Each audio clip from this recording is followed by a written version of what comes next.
Imagens e revelações exclusivas sobre o poderio nuclear dos Estados Unidos. O país tem armas assustadoras, prontas para uma guerra contra outra superpotência. A única pessoa que pode autorizar o uso do arsenal atômico é o presidente americano. Ele está sempre de prontidão para isso, em qualquer lugar do mundo. Veja na reportagem exclusiva do 60 Minutes.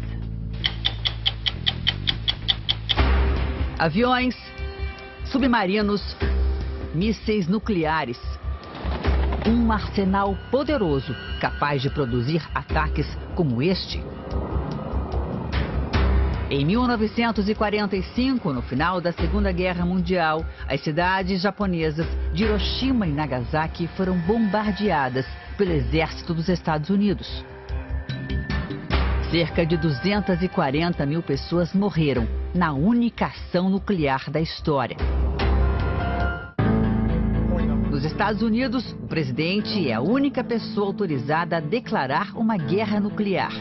Se isso acontecesse hoje, o chefe da operação seria este homem, o almirante Cecil Honey, o militar mais poderoso do país.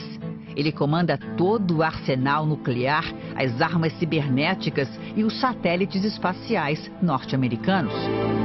Segundo o almirante, vivemos o momento mais perigoso dos últimos tempos. We're at a time and place that I don't think we've been to before.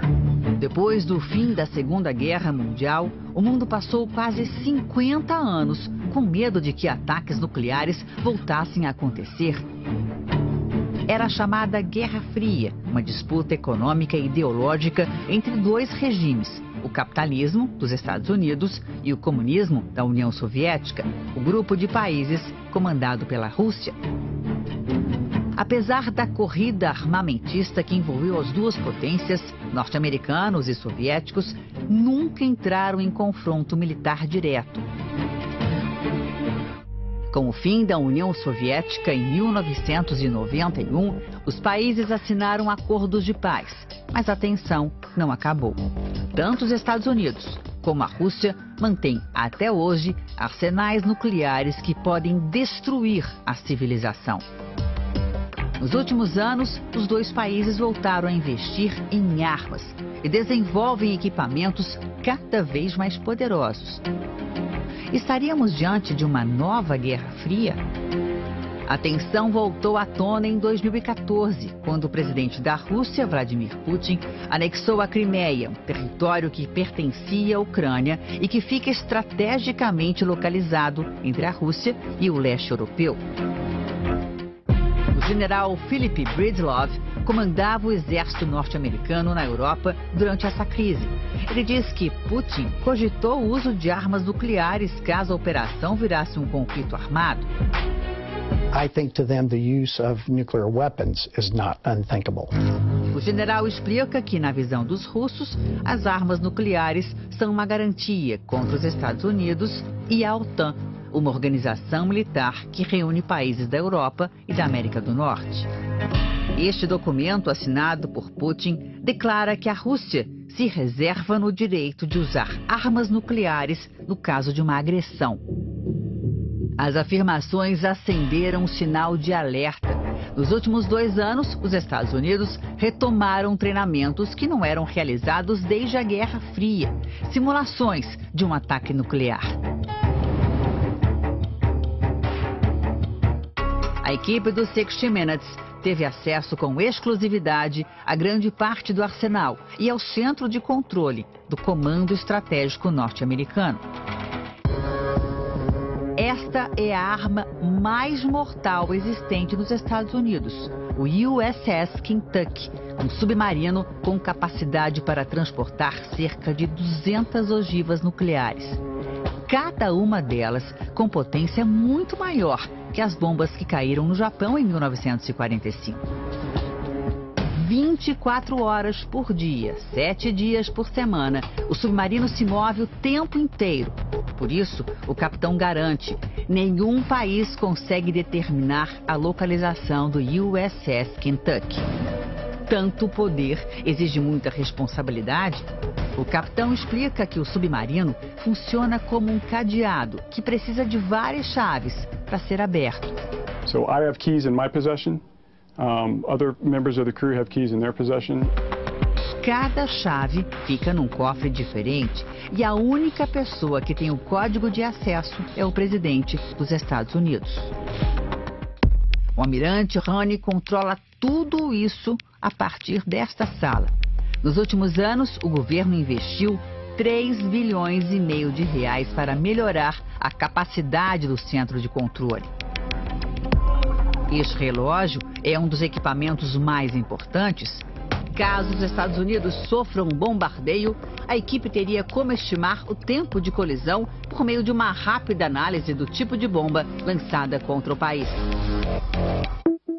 A partir daí, este relógio seria capaz de mostrar uma contagem regressiva com o tempo disponível para que o presidente decida como agir, qual seria a estratégia em caso de um contra-ataque, quais armas usar.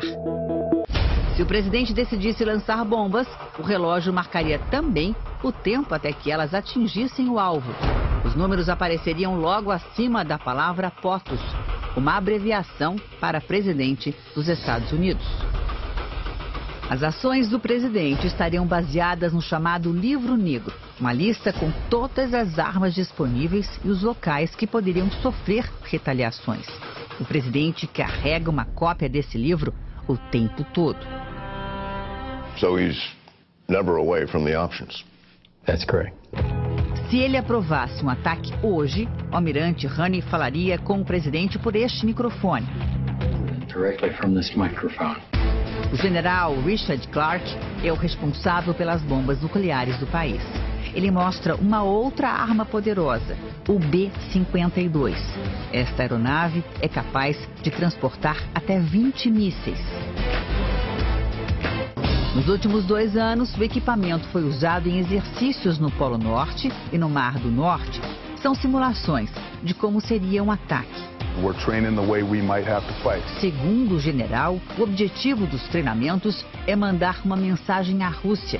Nós estamos preparados. Both our allies and our adversaries take note.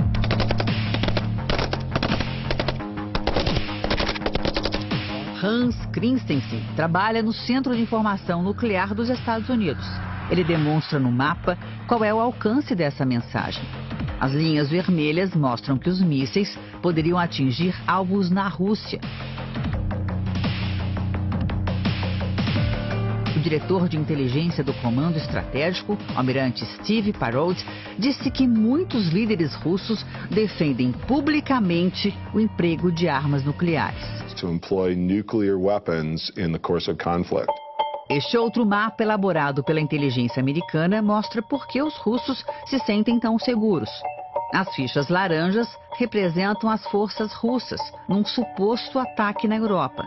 As brancas seriam as forças da OTAN, que claramente são menos numerosas.